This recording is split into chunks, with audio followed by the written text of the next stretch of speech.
that happens early for them as well. So that was a good rise up for them. He was part of that squad. I think that's really positive. And Detonation Focus Me is kind of a household name here in North America as well, because they played on North American solo queue for so long. So we're very used to seeing their tags in solo queue. Yep. Of course, Dumbledoge, part of that Royal Bandits team alongside Broken Blade, notably known for joining TSM next year, but that first place regular season team from Turkey that unfortunately couldn't come together in finals, but we get to see this look. Ghost Poro, I like that actually. I think that is the best option in that slot because it's not like Eyeball Collector does anything. Yeah, I mean, no kills. Runes are all fine and dandy. I like the champions that we've been situated with here, Freak. Akali versus Pyke. These are actually, if you look at high yellow right now, two of the scariest mid laners. Pyke has moved over from support to mid lane terror. Yeah. He scales a bit better now, especially with damage that people have been building, and the mid lane has actually been so annoying for people to deal with. I actually have a decent amount of faith of him going up against something like Akali, which, you know, people are used to. Banning. Yeah, there you go. I also enjoy, by the way, that there is an assassin-assassin matchup where these players are playing champions in their roles in meta. Dumbledore support, there's Pyke, there's Akali for the top laner. Yeah, it's actually hype how that all worked out. You get an assassin-assassin match and you're like, yeah, this is legitimate. All right, let's see if you can prove it here. The early shove goes to Akali. You know, does have the AoE easily to spam out those knives. Pyke has no such tools because, you know, designed as a support champion, not to control minion waves. Yeah. You can ult them after you get a kill on your ult. You can ult before. And then it's, okay, you can. But it's a great excuse after you get a kill and you're like, you know what, the ult reset, I'm just going to go ahead and help you clear the wave, buddy. CS real quick. And you don't really want to use your stun through the minions for that, because that's mostly going to be for your all-ins. But technically, that is AoE. Ooh. Dumbledoge managing to snag that shuriken, prevent the cannon CS. Okay. That's positioning very far forward. Oh, gets a stun, but Akali's in a shroud outside the donut, comes in for an auto attack, lands a Q as well. It's electrocute. And Dumbledoge, not having a good time with that trade. Yeah, it doesn't get out of the vision yet to heal either. Yeah, it stores forever, so you can kind of do it whenever you want, I guess. I mean, whenever you want until you get killed, because you only have like 200 HP or something. Fair. That's a good point, Kobe. I'll give you that one. Oh, cannon! He misses it! Every AD carry everywhere, crying out. Oh, the cannons! When your support doesn't get the last hit on the cannon. Yeah.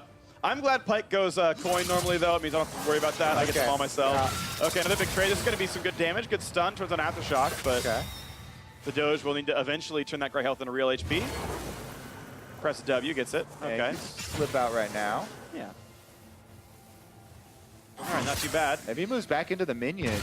Yeah, big CS lead for the Akali. Good jump away from that stun. Goes right back in for the trade.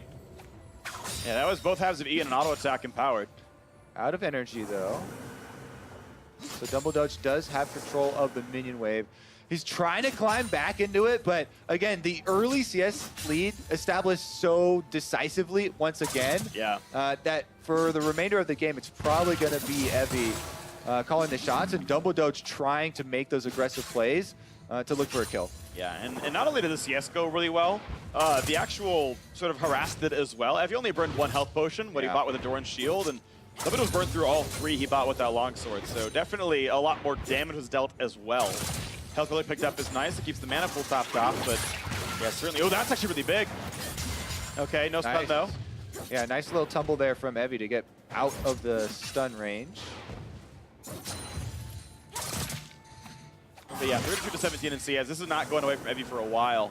But level 6 comes in for him first. All in potential. Both of these assassins at level 6 can easily go for 100% to 0. So CS might be a thing in determining how the late game goes, but I think once they both have access to ultimates, they'll be willing to press those buttons. There is one thing I think that's positive for Dumbledoge, by the way, which is that almost every damage tool he has that's not an auto attack is skill shot targeted. Yeah. So if Akali goes in the Shroud, like you can just land your skill shots through the Obscurement anyway. Get she's under turret, she's fully revealed. I think Red Trinket will give you the outline. Yeah. So, the X is a decent AoE too. Yeah. So even if you don't have perfect vision, being able to land it is definitely a possibility. Even under Shroud.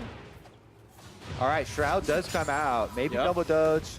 He's pretty low on health and mana, though. I doubt he forces anything. He's got this relic. That's not too hard to get to. I don't think he's worried about Evie fighting him, but he wants the CS. All right. Wow, he actually gets zoned off the relic. That's...